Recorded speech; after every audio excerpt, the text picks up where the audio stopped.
ஆட்டத்துக்கு சீக்கிரமா முடிவு கட்ட பெண்கள் தயாராயிட்டாங்க அப்படின்னு தாங்க சொல்லணும். ஆமாங்க, இப்ப நம்ம கதிர் என்ன பண்றாருன்னா, நம்ம கதிர் ஆட்டமா ஆடிட்டு இருக்காரு. இந்த ஆட்டத்துல ஒரு முடிவு கட்ட மாட்டாங்களா அப்படிங்கிற மாதிரிதான் நம்மளுடைய எதிர்பார்ப்பு இருக்கு.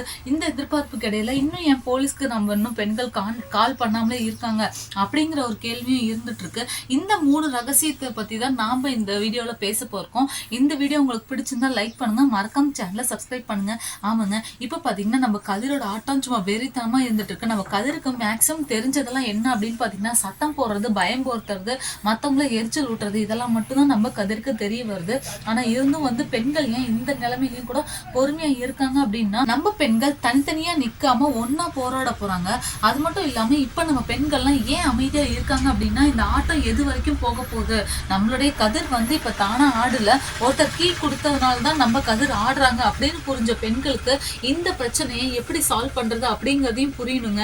ஏன்னா காரணம் என்ன அப்படின்னு பாத்தீங்கன்னா, நம்ம கதிரை அடக்கணும். இந்த அடக்கத்துக்கு உண்டான வழிகள் என்ன அப்படிங்கறத நம்ம பெண்கள் தான் தேடணும். தேவையில்லாம நம்ம விசாலட்சியமாவே இப்ப ரூம்ல எல்லாம் போட்டு அடைக்கிறதுலாம் ரொம்ப ஓவரா இருக்கு. விசாலட்சியமா 1000 தான் இருந்தாலும் ஆதி குணசேகரன், கதிர், ஞானம், சக்தி இவங்க எல்லாத்துக்கும் ஒரு அம்மா தான்.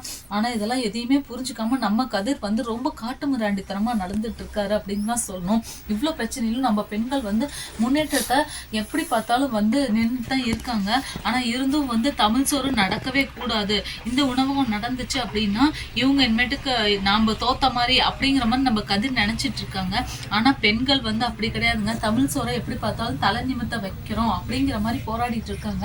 ஆனா இதுக்காக உண்டான அமைதி எல்லாமே கதிரை எதிர்த்து போராடுறதுக்காக தான். கதிரை எப்படி ஆஃப் பண்ண போறாங்க, கதிரை எதிர்த்து நின்று எப்படி போராட போறாங்க அப்படிங்கிறதையும் நம்ம பார்க்க தான் போறோம். பத்தாவதுக்கு இந்த போலீஸ் ஏன் கூப்பிடல அப்படிங்கிற ஒரு கேள்விக்கு, ஆனா நம்ம கதிருக்கு எதிராக எந்த ஒரு சாட்சியமும் இல்லை. கதிர் நம்மளை பயன்படுத்துறாரு, டார்ச்சர் பண்றாரு அப்படிங்கிற ஒரு சாட்சியமும் ஒன்றும் கிடையாது.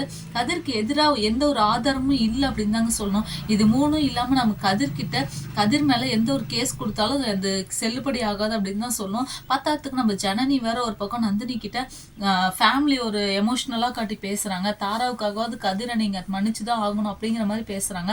நம்மளுடைய நந்தினி மன்னிக்க தயாருங்க. ஆனா நம்ம கதிர் அந்த மன்னிப்பை ஏத்துக்கிறதுக்கோ இல்ல திருந்தி பெண்களோட ஒண்ணு சேர்ந்து நிக்கிறதுக்கோ எந்த ஒரு தகுதியுமே நம்மளுடைய கதிர்க்கு இல்லை அப்படின்னு தான் சொன்னோம். ஆல்ரெடி நம்ம கதிர் திருந்துற மாதிரி காட்டினாங்க, நல்லாதான் இருந்துச்சு. ஆனா இப்ப ஆல்டர்னேட்டிவா கதிர் அடுத்த குணசேகரனா நின்றுட்டு இருக்காரு. இந்த பிரச்சனைகளை நம்ம பெண்கள் எதிர்கொள்ளதான் போறாங்க. எல்லாத்துக்கும் ஒரு பெரிய ஆப்பு வைக்க தான் போறாங்க. இது ஆதி குணசேகரன் எப்படி எதிர்கொள்ள போறாரு, தேவையே இல்லை, நம்ம தம்பியும் கூட நமக்கு தேவையில்லை, இனிமேட்டு நான் தான் எதிர்த்து நிற்பேன் அப்படிங்கிற மாதிரி பேச போறாரா, இல்ல தம்பிங்களே கொலை பண்ண போறாரா, நம்ம பெண்களையும் கொலை பண்ண முடியல, தம்பிங்களையும் கொலை பண்ண முடியல அப்படிங்கிற மாதிரி ஒரு விரக்தியில இருக்க போறாரா அப்படிங்கறது அப்கமிங் எபிசோடா இருக்க போகுது. என்ன நடக்குதுங்கிறத வெயிட் பண்ணி பார்க்கலாம்.